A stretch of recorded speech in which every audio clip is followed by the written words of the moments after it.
ఈ సెప్టెంబర్ 27వ తారీఖున తెలంగాణలో ఒక మహనీయుడిగా గమనిస్తే, ఈ మహనీయుడు ఎవరంటే కొండా లక్ష్మణ బాపూజీ. ఈ కొండా లక్ష్మణ బాపూజీ అంటే ప్రతి సంవత్సరం ఈయన జయంతి వేడుక జరుపుకుంటున్నాం. ఏ రోజు అంటే సెప్టెంబర్ 27. మరి ఈయన జయంతి సందర్భంగా ఈయన సంబంధించిన ఒక ప్రాముఖ్యతను మనం ఈ రోజు ఆలోచిస్తే, ప్రధానంగా కొండా లక్ష్మణ గురించి అనగానే కొన్ని హైలైట్స్ పాయింట్స్ గా ఈయన జీవితంలో ముఖ్యమైన ఘట్టాలుగా భావిస్తే, ఇలాంటి మహనీయుడు ఆసిఫాబాద్ జిల్లాలోని వాంకిడి గ్రామంలో జన్మించాడు. ఏ గ్రామంలో?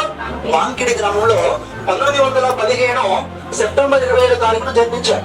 మరి ఇలా ఈయన చరిత్ర మనం మాట్లాడుకుంటే, 1915 జన్మించిన ఇలాంటి గొప్ప వ్యక్తి గాంధీ పిలుపు మేరకు, ఎవరి పిలుపు మేరకు?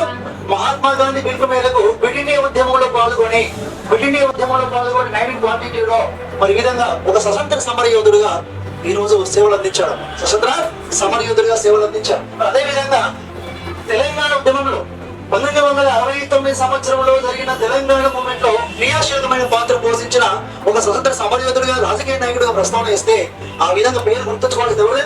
కొండా Lakshman Bapuji. Very very important. Telangana ఉద్యమంలో ఒక స్ఫూర్తినిచ్చిన నాయకుడు ఎవరంటే కొండా లక్ష్మణ బాపూజీ గారు.